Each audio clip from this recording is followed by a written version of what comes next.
All right, welcome everybody back to the PHLY Sixers podcast. I'm Derek. That's Kyle joining you back in the PHLY studios. How you doing, Kyle?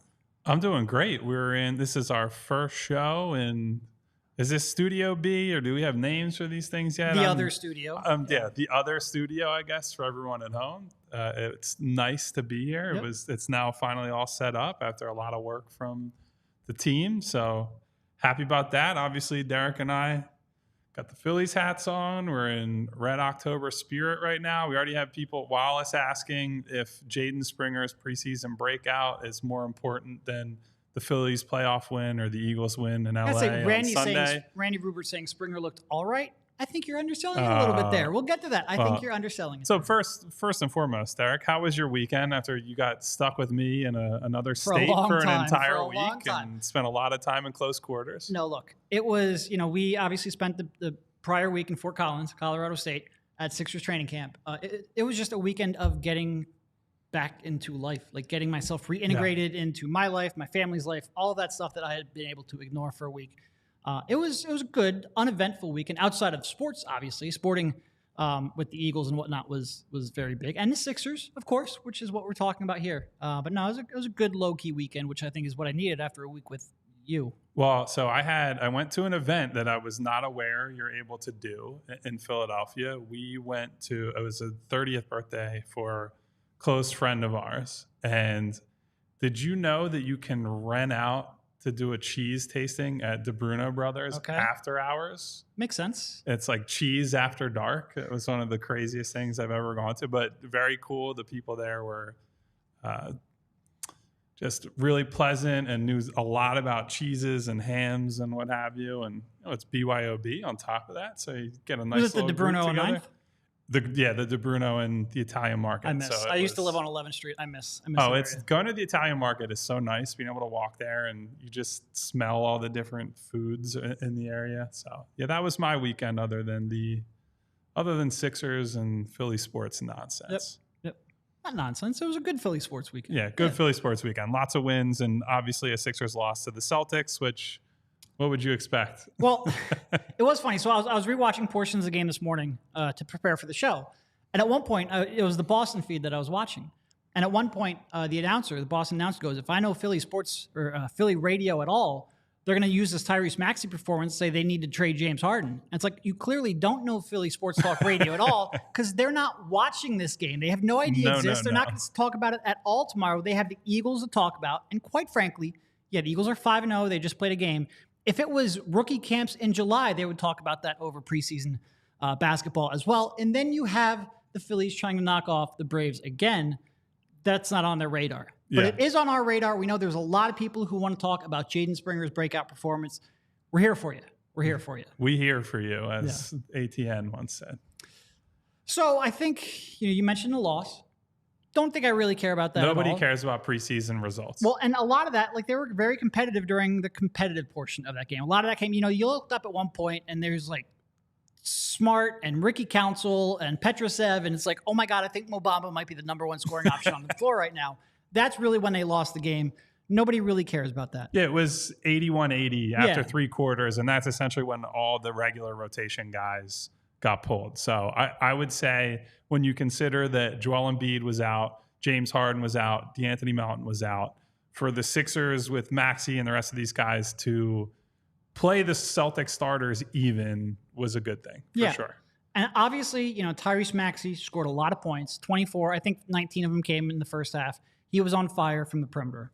Maybe didn't quite do as much playmaking as we would like. We'll get into that. But I think the clear story of that game was Jaden Springer, who I think, you go back to last week's podcasts a couple weeks ago, we've been talking I'd like to see him get a chance. I don't know if he's ready, but just because of what he can bring Defensively, I want to see if he's made enough progress to stick on the floor. Yeah. And boy, that was maybe the first time in Jaden Springer's career that I went, that looks like an NBA player.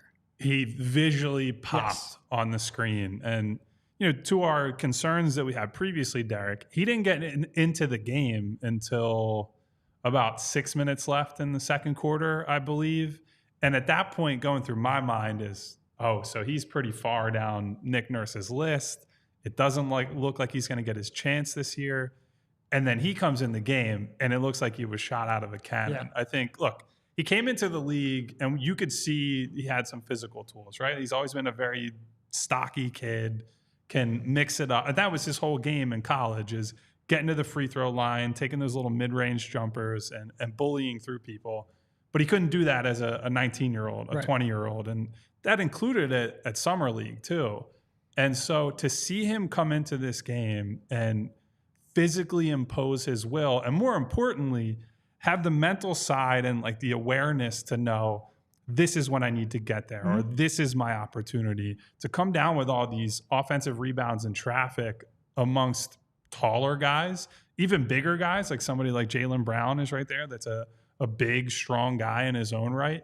For Jaden to be able to get there and make plays and mix it up physically, and then, of course, to also hit a pair of threes in the game that touch looked pretty good from the outside, that was an overwhelmingly positive performance. And even though he started the second half because PJ Tucker got the rest of the night off, I really like that Nurse saw how he finished that first half and said, let's continue building this kid's confidence and give him a run out there against Boston starters, and with the Sixers, the rest of their starters for that game. And that was, look, Boston is as big and athletic on the wings and the perimeter as any team in the league. Yeah. And he looked the part. He's one of the few Sixers players over the years who looks like they can fit in that style of play against that opponent. There were two plays that I really enjoyed and I took the most from. One offense, one on defense. I'm curious if you can guess. We've been knowing each other for a long time. I'm curious if you can guess which two they were. Well, the defense one, I think our producer Andrew will probably be able to pull up. Oh, it's not that play. Because I knew he could do that. Okay, so actually, while we're on the subject, if Andrew can pull up, there was a clip of Jaden Springer going up and meeting Jason Tatum at the rim for a block. The athleticism to make that play, awesome. The fearlessness to go up and do it is a completely separate thing as well. Nick was talking about that in Colorado, where we need you to be weak side rim protector. Even if you're not going to get a whole bunch because you're shorter, well, he can get them. We need you to be doing that. Great play, but I sort of knew he could do that. And I will say, I went back and I have a service that I use to rewatch a lot of the plays. There were two plays that the service sort of screwed up on and played it back to me 3 times in a row.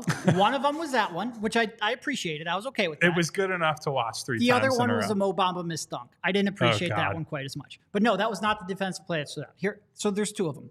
Offensively, there was I think it was Danny Green running a dribble handoff for whatever reason. But it's preseason. All your players are out. There's some weird shit going on. Later, yeah. Danny Green running a dribble handoff, finds a cutting Springer, who then takes 1 or 2 dribbles and bounce pass back to, I think it was Paul Reed, might have been Mo Bamba, but he made multiple good decisions in a row, from the thing to cut to putting the ball on the floor to making the pass. I loved it. I didn't think he would have done that a couple of years ago. Defensively, there was one where he was fighting over a screen, basically denied Jason Tatum the driving lane by fighting through the screen, forced the pass to Porzingis. Porzingis tried to put the ball on the deck. 1, 2 dribbles, Springer's dug down, ripped it right out of him. And again, both of those were multiple things that he did well in one possession, and really showed all on defense the strengths that he has, on offensive progress that he's made. I was thrilled with that Springer performance. And it's not just taking and making shots. That's great. Right. I need more sample to see that. It's also, he just made pretty good decisions. I was really impressed. Yeah, I think you can see that this is year 3 in the league for him, right? That everything is starting to come together, and things that were ideas for him before are now becoming reality. What I love about that Tatum block is the fact that he went up at all, right? So many guys, especially young guys, play not to get embarrassed, and they would rather play the matador and let the guy go and let them dunk on their team instead of potentially getting put on a poster. And some of that is just guy gets dunked on now. They have to live with that highlight for the rest of the time, essentially, and it invades their social media and what have you. And so a young guy taking on the challenge like that and saying, screw it, I have to make my impression on a new coach, and this is my calling card, my ticket to getting on an NBA floor. I thought it was awesome to see. And then, as you said, Derek, I think the more important stuff, we knew that Jaden Springer could defend, right? Like even coming out as a really young rookie, he was getting all kinds of praise for what he could do in practice, what he did in the G League. But seeing his decision-making improve on offense and looking like a good fit, honestly, within Nick Nurse's offensive, he doesn't have to run it, obviously, but just being a good secondary decision maker, making those drop-off passes, taking the open shot when it's there, running dribble handoffs. I thought that showed, not a night and day difference, but a giant difference from the last couple of years. I would even go night and day. It doesn't mean he's where he needs to be. It's just starting point was pretty far back. If he has closed some of that gap, we said before the season, he's an NBA defender right now. Not like a capable NBA defender, like a potentially impactful NBA defender. He can move his feet. He can defend multiple positions. He can fight through screens. He's quick hands. He knows when to really gamble. Like, he's a good NBA defender right now, maybe very good NBA defender. You just need that offense to catch up. And, he made, how many threes did he make? Where's his I think he was line? 2 for 2. 2 for 2 from 3. He attacked a couple closeouts, not doing anything too crazy with the ball, which is a good thing because there are some people who are maybe doing things a little too crazy that we'll talk about later. In order to stay on the court, he needs to limit his mistakes. Was he perfect? No, but he was capable. And again, for the first time watching him, maybe 1 or 2 games late in this last season, but for the first time it really went, oh, that guy looks like an NBA player. Yeah, and I think when you look at how some of those other guys played who are role players that are being asked to scale up compared to where they were last season, he looked more composed than guys who have been in the league for 7, 8, 9, 10 years, 10 plus years. Maybe guys who are trying to stand out rather than fit in. We will certainly get to our good friend with the sunglasses, Kelly Oubre, at some point during this podcast. But yeah, this has always been, the shot is the big question, right? And when we get to big time games, playoff games where it's a possession by possession game, then all that stuff and his outside touch, that's really going to matter. And how willing he is to shoot is really going to matter. But for me, that's a later concern. What I wanted to see at some point during the preseason, and we already got it in the opener, is this guy an NBA rotation player? I think if it's not a definitive yes, then we're moving toward yes. And that, one, as we said before, that's going to make their option decision for him easier. If he has a great preseason, it's basically a no-brainer. They don't have a ton of ascending young talent on the roster, so they got to keep this guy around.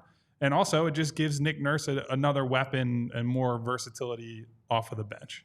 We have Mike D asking, where do Springer's minutes come from? How does the guard rotation go? I think it's probably a little premature. Like, as much as we can get excited about this game, it is still one game. It is still just one preseason game. Let's see how he plays with Harden and Embiid on the floor.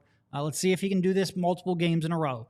But the initial signs, and look, we talked about this very recently. I think he has a chance to be in the rotation day one just because they need his skill set so much. Well, now, after that performance, he certainly has a better chance of being in a rotation. And I think that is him popping and him developing would just be like but when we look at so many defensive concerns on the perimeter, he can fit in almost any lineup, and that would be great. And so we have Tyreek saying that he admits the fact that it was the offseason and Phillies and Eagles are going on. It was hard for him to tune in. Sure. And I get it. Like, we've been talking with you guys about that sentiment basically since day one of the show. But I think something like this, some excitement through a young player that maybe we had low-ish expectations for coming in, is the reason to get a little bit more excited than I think people were throughout the offseason. And look, if you don't have time to sit there and watch the whole game, or maybe you're just not that interested, you can still tune in, listen to us. You can learn through osmosis. We will catch you up, I promise. We will talk about this team all the time. Tune in, subscribe, hit the bell notification to get, or bell icon to get notifications on YouTube. Subscribe to the audio player. We have plenty of links. Go to PHLY_Sixers on Twitter, and you can find all of them. And Tyreek, we appreciate you being here, and we are also excited for a person whose name I won't say under advisement of legal authorities. Right? I'm just kidding. I think you can say his name. Yeah, no, we are excited for Devon when he's able to eventually join us. If I could just spend 1 or 2 days not talking to Kyle, I'll appreciate Devon. Really, I'm sick of this guy already. We need the middle seat to be filled by someone to get between us. So let's take a quick ad break, Derek, and then we'll get back to talking about last night's preseason game. So things are heating up at the ballpark. As you guys know, you see both got the Phillies hats on today.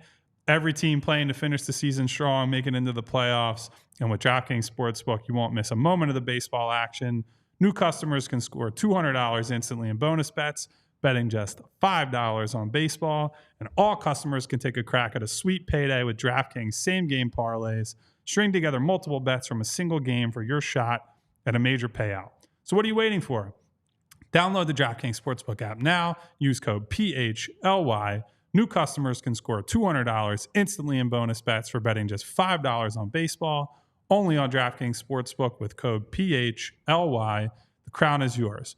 Gambling problem? Call 1-800-GAMBLER or visit www.1800gambler.net. In New York, call 877-8-HOPE-NY or text HOPE-NY 467-369. In Connecticut, help is available for problem gambling. Call 888-789-7777 or visit ccpg.org. Please pay responsibly. On behalf of Boot Hill Casino and Resort in Kansas, licensee partner Golden Nugget, Lake Charles, Louisiana, 21 plus, age varies by jurisdiction, void in Ontario. See dkng.co/baseball for eligibility, terms, and responsible gaming resources. Bonus bets expire 7 days after issuance. Eligibility and deposit restrictions apply.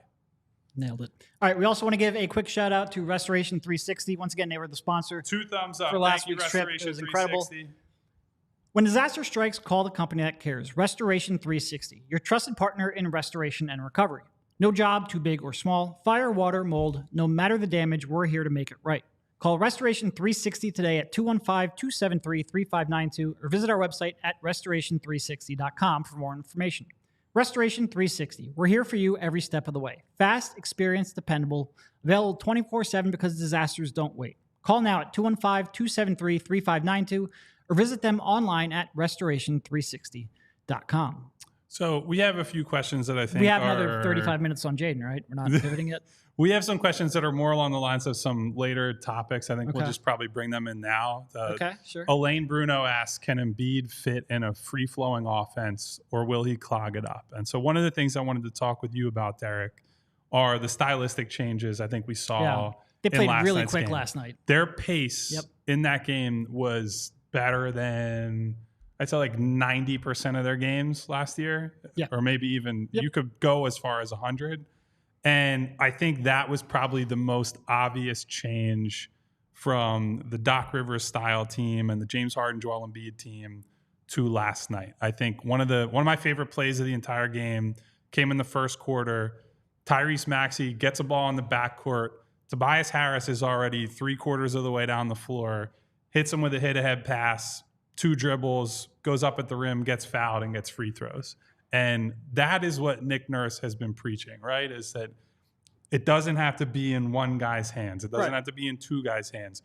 We're going to get the ball up the floor and we're going to score by any means necessary, however it is possible. And so I thought the pace and their willingness to run off of misses and turnovers was night and day compared to most of what we saw last season. Yeah. And look, will the pace, especially when you start talking about pace as like a statistic, will that slow down? Of course. Because once they get in the half court, they're going to be a little bit more deliberate. Yeah. Maybe not as deliberate as they were last year and previous years, but they'll still be more deliberate than they were last night because they have this big 7'2" center to run the offense through. But there's always, like, just because Joe's not going to be running down the floor in transition, those kind of hit-ahead passes are always there. You have to be looking for them. You have to be committed to running. Part of the problem in prior years is they were so bad at defensive rebounding that I think people stuck back a little more and didn't leak out like they wanted to. But if they can secure that rebound, they have a few more athletes this year to try to run, especially in lineups like you had last night. They have to be a faster-paced team. It won't be like it was last night. Last night was stark, and even the Boston announcers spent all game talking about, like, man, we never see them run this quickly. Yeah. They have to be more intentional with their transition offense because it just makes it like this team, especially when you dribble 22 of the 24 seconds out of the shot clock, it gets a lot easier to defend. Like once you get deep, and James Harden is as deliberate and as good being deliberate as everyone, but it just feels like it infects the team a little bit. They need to get some early shots up. Well, it's why. So, I mean, the Golden State Warriors at their apex were a great half-court ball movement team with 2 of, if not the 2 greatest shooters of all time in the NBA.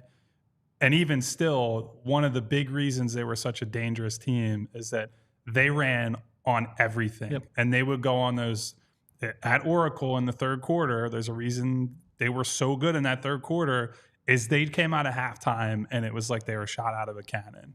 And Steph Curry and Klay Thompson and all these guys are raining threes on people. And look, the Sixers don't have Steph Curry and they don't have Klay Thompson, but they can get out and get easy buckets, and they can democratize the transition game a little bit. You know, one of the things that I think was a problem, Ben Simmons individually was a great transition player when he was here, right? All of us can agree on that.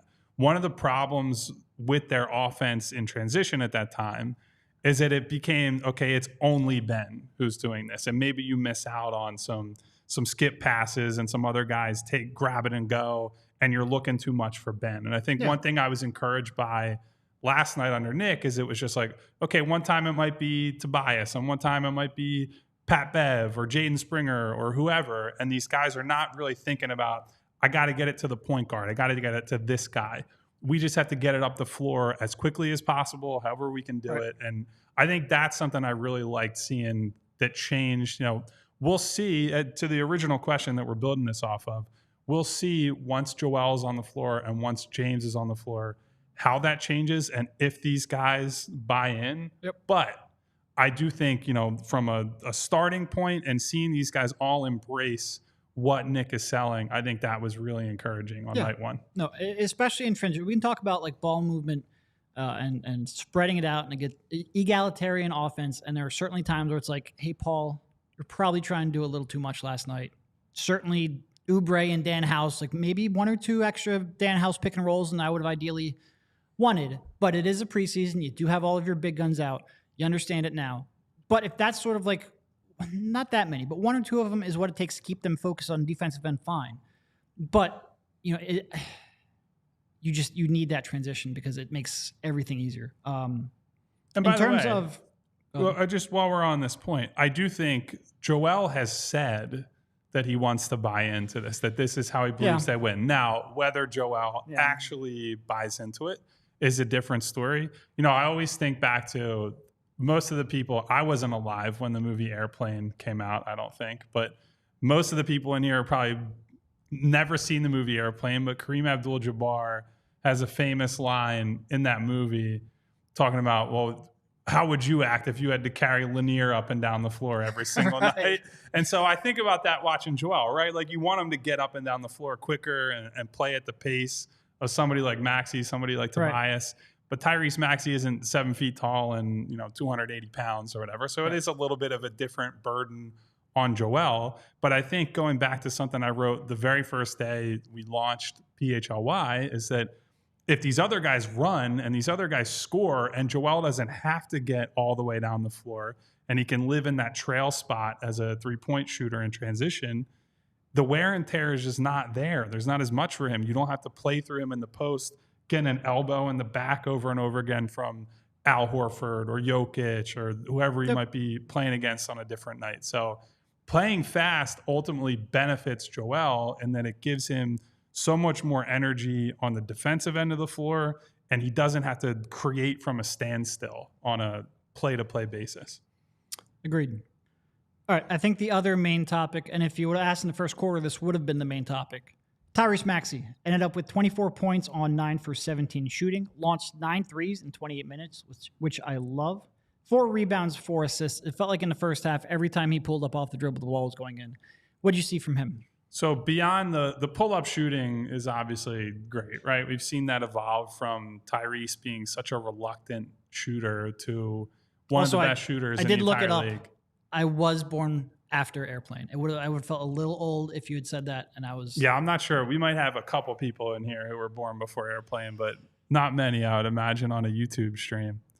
So yeah, Tyrese's pull-up shooting was great. My favorite play of his the entire night was getting Al Horford on an island on a switch. And Tyrese in the past, when he's gotten favorable matchups, there'll be times when he lets the defender off the hook. And some of that is not having as advanced of a self-creation game yet. He's got to work on his hesitation moves, his crossovers, things like that. But he stared down Al Horford and just left him in the dust. And I will say, I make fun of Al Horford from time to time for how he's slowed down. he looked really spry last night. Like looked like the offseason had done him well. So for Maxey to just drive completely past him and get to the rim and score with Kristaps Porzingis waiting back there, mind you, that was one of the most encouraging moments of the night for me, because I know he can hit pull-up shots. I know he's a great catch and shoot guy. The more he gets to the rim, the more he's going to get fouled, the more he's going to get those free opportunities at the line, the more playmaking opportunities there are for him, which I think is the big thing. He obviously didn't do a lot of playmaking last night, but if he's going to score 19 points a half, essentially, I don't think anyone's going to think too much about how high his assist total is going to be. Yeah. And you mentioned Al looking pretty spry. I thought most of the older gentlemen on that floor looked pretty good physically. I would agree. Like Pat Bev, I thought, moved okay. I thought Danny looked better than he did with the Clippers or with the Cavs last year. Now, Danny looked really bad with the Cavs. He was coming off of those injuries, those knee injuries. But I thought he looked reasonable. Overall, I thought the Sixers' older players, PJ Tucker, I thought looked pretty good. PJ Tucker would look better than he did 90% of last year. It's game one of the preseason. You don't know how much the other team is moving at 100%. But in terms of just how they moved around, I thought for the most part, they looked better than expected. Well, so what did you see? Was there anything Tyrese did that surprised you in Sunday night's game? I wouldn't say necessarily surprised. I do, to your point, he had one where I forget who set a screen for him, but he set a screen for him like 30 feet out. And he attacked space in a way that he doesn't always attack space. A lot of times he will let them off the hook. He didn't settle for that pull-up jumper, which is a fantastic shot, but he took it all the way, had a nice layup around the rim, as opposed to layups away from the rim. I don't know why I said that. Layups are only at the rim, for the record. By definition. And I thought he had a little more hesitation in some of his moves. You know, he's a guy who a lot of times is full speed all the time, and he's still very quick. It's full speed or no speed. Yeah. But it felt like he was getting people off balance a little more, and I thought he looked real good. And he continues to give effort defensively, and this is part of the reason why I feel guilty, I guess, picking on him defensively, because he been a bad defender. He gives effort. He's engaged. I thought he gave good. I mean, they were very active defensively, and I thought that was fun to see. So one thing that I saw from him, but was also common with the team, they were helping a lot more at the nail off of shooters, and he actually created a turnover.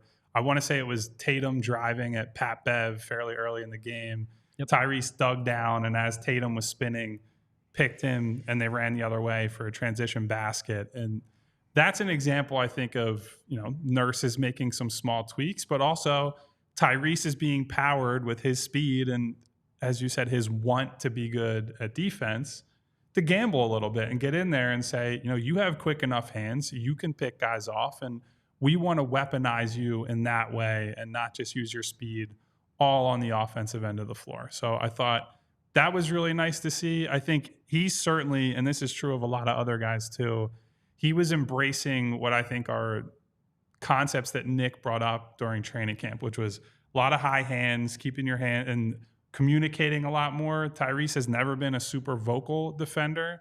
And, some of that is because Joel's not playing.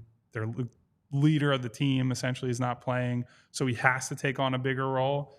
But seeing him do that and seeing him now as a 22-year-old that, hey, I'm one of the leaders of this team. I need to step up and do this on both ends of the floor. I think that's a nice piece of development, and hopefully that sticks moving forward. Yeah, and to your point, he's going to have his defensive problems. Yeah, where he's not going to get through screens. You can only get around size so much. Sure, and his decision making is still not there. The communication, even though he's communicating more, a lot of times there's still miscommunications. In order to make up for some of that, you've got to be aggressive, trying to force those turnovers, like you said, digging down or jumping passing lanes, something, because you need to offset being exploited. He played well. I would have liked to have seen a little, especially at the beginning. I didn't necessarily like that, and I thought Pat Bev played pretty well. I would have liked to have seen them staggered a little bit more. Just give the ball to Tyrese a little bit more. I thought, Beverly bringing it up. I just want to see more of Tyrese Maxey in that lead guard role. I would have loved to have seen a little more playmaking, because we put so much emphasis on it. And I can't have everything. I saw some people mentioning he was passing, they just weren't making shots. He didn't create that many opportunities. I don't think he forced as many rotations as you want him to. That's probably nitpicking, but it's just such a key point that we focused on all preseason. That was maybe my only real, I don't even want to say negative. It was just one thing I would have liked to see more of. Listen, if we're going to do an hour on preseason basketball, there will be nitpicking because there's no way that we can do anything else. But let's hold that thought for a second. We're going to talk about our friends at Game Time. You know, there are a lot of Philadelphia sports events that everybody's trying to get to right now. Hot Phillies ticket on Wednesday night. Hopefully they're closing out the series on Wednesday. And if you want to buy tickets to your favorite events, whether it's sports, music, comedy, theater, and get killer deals on last-minute tickets, Game Time is the place to be for last-minute ticket deals. And it's the fastest-growing ticketing app in the country for a reason. Get images of your seat before you buy, so you know exactly what to expect when you arrive. You can buy tickets in a matter of seconds, 2 taps, you're set, and tickets get sent directly to your phone, so you never have to dig through your email. If you're one of those people who's heading down for a tailgate in the next couple of weeks or so, and at the last minute you decide, hey, I'm just going to go and get tickets for myself, I can't miss this opportunity, you can get them quickly and at an affordable price through Game Time. So snag the tickets without the stress with Game Time. Download the Game Time app, create an account, and use code PHLY for $20 off of your first purchase. Terms apply. Again, create an account, redeem code PHLY for $20 off. Download Game Time today. Last minute tickets, lowest price, guaranteed. Martian Lynch, 33 in the chat, saying, was it me or did we look good in gang rebounding? I thought they looked much better as a team rebounding group. I think you could tell there was a point of emphasis that the guards needed to crash the glass as hard as the big men were. And Springer was doing it. Maxey was doing it pretty well. Pat Bev did it a little bit. Yep. Yeah, there were a lot of bodies around the rim. And the good thing is that there was not a trade-off between that and playing fast, right? Like some of the reason that I think they gave up offensive rebounds in the past is they tried to release a lot of guys sooner because James Harden or Joel Embiid could hit them with outlets, but it didn't end up working out that way in practice. So a big part of defense, as it turns out, is securing a rebound. It helps. And ending a possession. Yeah. And so seeing that was really good. Obviously, they still had some trouble at times. They did play small lineups. Like when Paul Reed's your center and you're playing Maxey, Pat Bev, and Springer, even if those guys have toughness and athleticism, there's only so much you can make up for with, heart and fight. But I do think that to that point that Martian brought up, the rebounding or the gang rebounding was good. I think it'll be even better when they have Joel Embiid challenging shots at the rim and all those guys, going for rebounds behind him. I agree. So I guess the next point of emphasis here would be, what did you see defensively overall, and what do you think looked different than under Doc Rivers? Well, certainly they were more aggressive in trying to help on the ball handlers and getting their hands in there, digging down from the wings. You mentioned Maxey. I mentioned Springer doing the exact same thing a while ago. When the opponent put the ball on the floor, when Boston put the ball on the floor, like they were willing to help off and try to force turnovers. And they didn't really get burned too badly for most of the game in terms of giving up the open threes. I think part of that is because they had a lot of athletes on there, and probably more athletes than they're going to have when the regular season starts. They just had a lot more flexibility defensively, but they were, significantly more aggressive. Yeah. Andrew, I wanted to pull up that other clip we had. There was a possession in, I believe it was the second half last night. This is one of my favorite sequences for our YouTube viewers of the entire game. And it's not a lineup we're likely to see. I believe it's Maxey, Oubre, Springer, Reed, and Pat Bev. But these guys fly around the floor. There's ball pressure at every moment. And it ends up with Jaylen Brown basically dribbling into 3 Sixers players and the ball getting knocked out of bounds. And the thing that stood out to me for the first game of the preseason, which means absolutely nothing.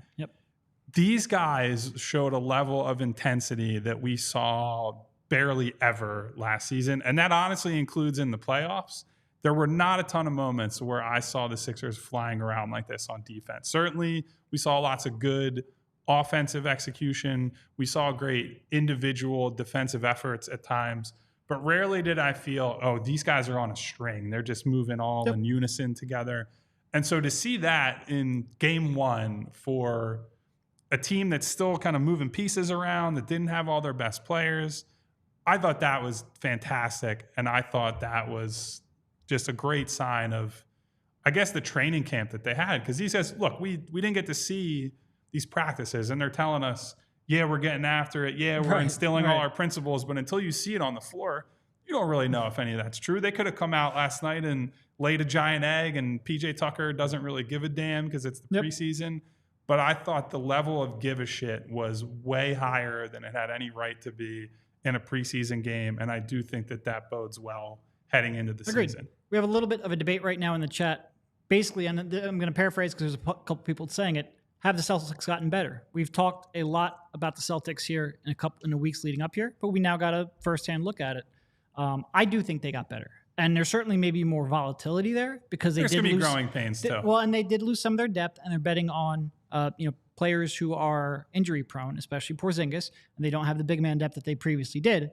But that being said, if you go back really early in that game, you could just see the Celtics floor spacing causing the Sixers problems. Like there was one where I think Bamba was really hugging Porzingis out on the three-point line, top of the key, and he just made a real easy pass over the top of him because he had your rim protector pulled away.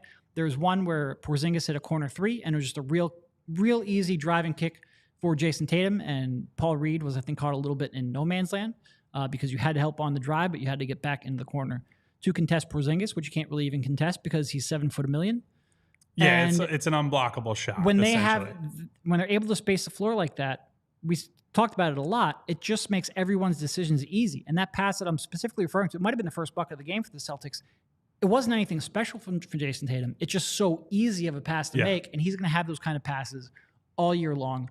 When they're healthy, they can go, they're top six. They can space the floor at all times, and especially when you can pull rim protectors like the Sixers, who are built around rim protection. When you can pull them away and make them a non-factor on defense, that's going to be tough to come work against. Well, let's be clear. With Joe specifically, one of the big problems he's had historically in the playoffs is when he's got to play that game with Al Horford, where he doesn't know if he should close hard and then give up a drive to the rim or sag off, and then you're giving up a three to a guy who historically has been a pretty good three-point shooter. Yep. And now you're going to have two of those bigs who can put those problems on you. Now, again, the other side of it is if he's on the floor and it's just Porzingis, he should destroy him on the other end of the floor, and you put him in foul trouble, and then there are ramifications because of that. As of right now, if Porzingis is in foul trouble, it's Luke Cornett is essentially the option behind him. And no disrespect to Luke Cornett, but Robert Williams, a little more of a dynamic talent defensively. So that's something to keep an eye on from a Sixers perspective. But yeah, I think Kristaps looked like a hand-in-glove fit already. Yep. There were some trouble spots for them on both ends of the floor. I think they honestly shot poorly coming out to start the game last night, which what are you going to do? But yeah, I think I saw enough in the proof of concept for Boston that I still think that they made some really good, really impactful trades for them. And the Sixers are not going to be favored against them in basically any game this year, and they don't deserve to be. But I do think my fears were calmed somewhat seeing them fight well against that team. Well, and seeing Tyrese Maxey have success, because that's been a real tough matchup for him. You're right. Yeah. Because historically, I mean, even in that second round series this year, Tyrese had one really good game. I think it was the game 5 that they won on the road. And other than that was either bad or up and down throughout the course of a game. So yeah, to see Tyrese play well against that team specifically, great start to the preseason. Do we want to get to the negatives at this point? Because we have hit on a lot of positives so far, but it was not all sunshine and rainbows. So, we mentioned Pat Bev, and he looked maybe a little more spry than we were expecting. Same with PJ. Some of the other offseason additions I didn't think looked quite as good. Specifically Mo Bamba and Kelly Oubre. They both struggled. And quite honestly, I thought Paul Reed struggled too. He did. And I mentioned defensively, he was caught in no man's land a couple times here in the beginning. And that's fine. He's not going to be playing. He's not going to be starting against the other team's best lineups. You're not going to be asking him to play 35 minutes when he's playing 15 minutes off the bench. You can live with his mistakes if he's going to cause havoc, and he's going to cause havoc. I'm confident in that. And I will say he might have struggled overall, but I thought his pursuit on the offensive glass, it's a lot easier to appreciate what he does well and discard what he doesn't when he's playing 15 minutes versus a role he was asked to play last night. That being said, there were just some players, Bamba, Reed, House, Oubre, who just tried to do too much. Yeah. And on the one hand, it's like, all right, it's preseason. On the other hand, some of these players, like, they have a history of trying to do a little too much. And Bamba with the shot selection, decision-making, Oubre, what was that quote? We don't have that quote up now, but on Friday when they basically asked him, like, do you think you can fit in with the squad? He's like, fit in? I'm trying to stand out. Yeah. And that is the exact reason that you can score 20 points per game. Of doom. Right, and be on a minimum salary contract. It's that exact attitude. And he plays like it. He's carrying himself like it. The exact quote was, I don't see myself fitting in. Right. I see myself standing out from Kelly Oubre. The exact worst thing you could have said in that moment, but he said it with so much confidence that, hat tip to him. But there are just some players doing too much. And some of them, like Paul Reed specifically, you think, all right, he'll dial that back when he's playing with the main players. I think he's shown that he'll buy into a very specific role when it's time to do Kelly Oubre, I'm not sure I share that confidence level. No. Yeah. And look, I will say this for Kelly. I don't want to completely crap on him right now. He had a few moments last night where it's like, oh, okay, they can get some self-creation off the wing. He drove by Drew Holiday for a dunk. I thought there was a nice moment where I can't remember who passed it to him, but he cut off the ball through the middle of the lane, scored an easy bucket at the rim. And I thought he was all right defensively, too. Like, I thought he was active as well. That sequence that we showed earlier, he was a key part of that. He's someone that he showed his length and got up into guys' chests. That's why he's going to drive me insane, though, because he can defend, because he can cut, because he can sort of make an open catch-shoot three if he stops taking the contested ones. It's because he then screws it up by making all kinds of mistakes, and he's just going to drive me insane all year. Because he should be a productive player. He should be a useful role player. He should. I mean, you can see it in him, right? And that's why all these teams say, well, maybe we'll be the team to fix him. And that's why all these teams ultimately say, we are not going to be the team to fix Kelly Oubre. And Randy in the chat saying, as a bench scorer, we have no one left to shoot. He's still viewing him as a net positive. I'm telling you, give you 2 months, and you're going to be pulling your hair out. Look, there are going to be a game or two, perhaps more, this season where Oubre might pull him out of the fire because he just has a random 100%. blinder type night. And it'll be worth having him on the team for that. Again, he's on a minimum contract. So if you can get even a few good Oubre games, that's great. That's awesome. And that's, I think, found money for this team. Derek and I's contention is that when you see him go off script and he's not bought into I don't like to say playing the right way, but just like the team system and the philosophy that Nurse is preaching to move the ball and all that. Here's the thing. He wasn't the only guy who was guilty of this, right? No, not at all. Daniel House made a big show at training camp of saying, look, Doc was a 2-guys offense and everybody else just standing around. He's going to let me run pick and roll. And then D House came into that game last night and decided it's Daniel House time. And he ran some dribble handoffs where he tried to get to the rim and threw up some runners or layup attempts, however you want to categorize them. And they were terrible, and they had no chance of going in. But if you can get him to buy in on defense that way, then I guess that net positive eventually. It's just that's the tricky part. Sharing the ball and letting role players run pick and roll sounds great until you watch some of them run pick and roll, and then you start questioning it. Yeah, sure. Look, it's going to be a balance. And I think the good thing is none of these role players who are coming in off the bench, that includes Oubre, that includes D House, guys like Danny Green, if they're not playing the way Nurse wants them to, he can go to one of the other options and say, well, we're not dealing with that. I'm going to put this guy in the game instead. Or quite frankly, I'll put Jaden Springer in the game instead, and we'll play small. We'll play Tyrese and DeAnthony Melton and Jaden Springer, and then just play them with Joel Embiid and maybe Tobias and say, we'll go to war with those guys. I think that's ultimately the best part about Springer having such a good game is that you can point to some of these older guys and say, look, your time might be up if you don't buy into the philosophy that I'm preaching. We have Martian Lynch asking a question in chat. And if you have a question, leave it in the chat. We'll try to get to him towards the end. What's a point average from Oubre that you would consider a net positive? So he averaged 22.6 points per 36 last year. I want him to average 14. I want him to average way fewer points per minute because then he's taking good shots and not trying to do I just want much. The efficiency up. I don't think there's really a number. I don't think there's a number point per game wise that I really care about. If he scores 4 points, but is a good team defender that they can weaponize on hedges and blitzes and switch him in lineups with Reed and House and Springer and these guys. And he's just a productive off-ball cutter and transition player. That's absolutely perfect. That's my point, though. A lower point per game would be indicative of a player buying into a role that he's more capable of producing. Yeah. Him scoring a lot of points would honestly probably be a bad sign. Yes, that's exactly my point. Again, drop any questions in chat if you have them. We'll try to get to them. Quick word from FOCO. FOCO is a leading manufacturer of sports and entertainment merchandise with a product line that includes apparel, accessories, toys, collectibles, novelty items, and more. It's the best officially licensed gear for all sports and fandoms. And with it being football and tailgating season, it means overalls, hoodies, hats, sunglasses, bags, everything you need for a game. FOCO has hooked PHLY up and provided awesome pieces for our sets. FOCO always has our back for Philly sports, and they have yours too. Get the best gear around by using the link in our description. For all non-presale items, use a promo code PHLY for 10% off. So also in the negative column, I know you brought him up briefly.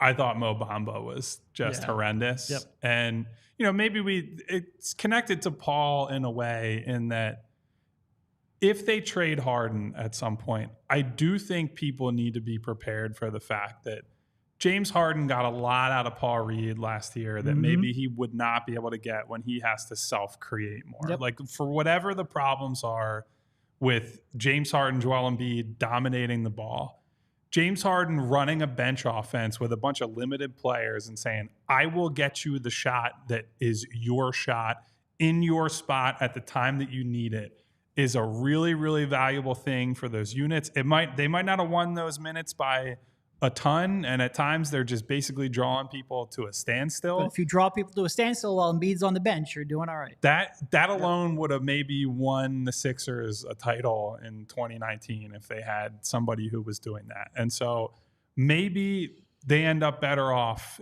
in the long term with somebody who is not Harden. But I do think guys like Reed, guys like Bamba, who could use someone spoon feeding them looks, they will inevitably have an adjustment period if Harden is sent out of town. No, this sort of goes back to the Maxey conversation we're having. There's no other player on the roster who can create a good look for rolling big like James Harden can. And we saw that time and time again last year where especially Paul Reed as a short roll, when now instead of trying to put the ball on the deck 3 or 4 times from the perimeter, he's putting the ball on once and maybe spinning or using his length to shoot over people. He's got good touch until you ask him to do too much. Yeah. And certainly last night at times you're trying to do too much. Mo Bamba was taking fadeaways that Mo Bamba never should take. And I think James Harden certainly helps those kind of players get into a role that they can succeed in.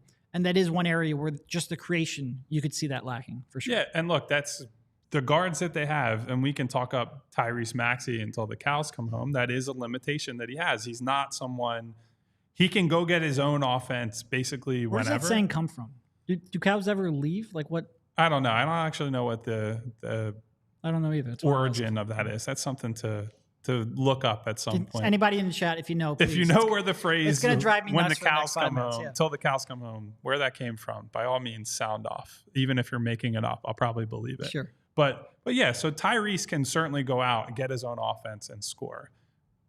Bench lineups are where his lack of playmaking will really matter and where they need him to take that next step, because we heard about it in training camp. Hey, he's throwing lobs to Paul and Mo and some of these other guys. Well, we need to see that play out on the floor with him running those groups. So we'll see. Again, it's only night one, so I don't want to say, oh, Tyrese didn't make any progress as a playmaker or anything because he focused on scoring on a night without Joel and James. Sure. It's some of that's just by necessity, but you are going to see a drop-off for some of these bench guys without James. I mean, look, without James, they don't have a plus passer on the roster. And especially for limited big men, you need someone to create an advantage so they can take advantage of it.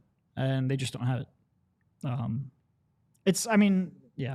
to your point, like you can only see so much from one game. But it's always been a weakness of Tyrese. And we've talked about this so many times, but it's always also one where it's just tougher to project that kind of development and growth.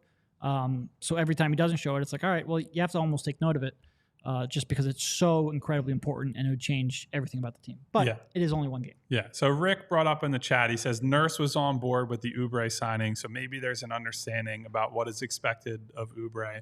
I would agree with that. And based on what Kelly said at Media Day, Nick has been very clear with him. This is an opportunity for you. This is not you walking into the team and every single night you're just getting 20 to 25 minutes. Right. This is a spot where he's going to have to earn his minutes on the floor. Now, that being said, it is Kelly Oubre with documented history of playing the way he plays. And so you're fighting his nature, essentially, is what it gets down to here. And we can sit here and say Nurse is giving the right message, and I think he is. And Kelly, I think, has received the message. He's hearing what they say. But he is pretty deep into his career, a career that's made him a good amount of money up to this point, even if he's on a minimum this year. I don't know if he's going to buy in or not. And all we're saying after night one is that he looks a lot like the Kelly Oubre we've seen for the entire time that he's been in the league. No, especially for someone who's, 27?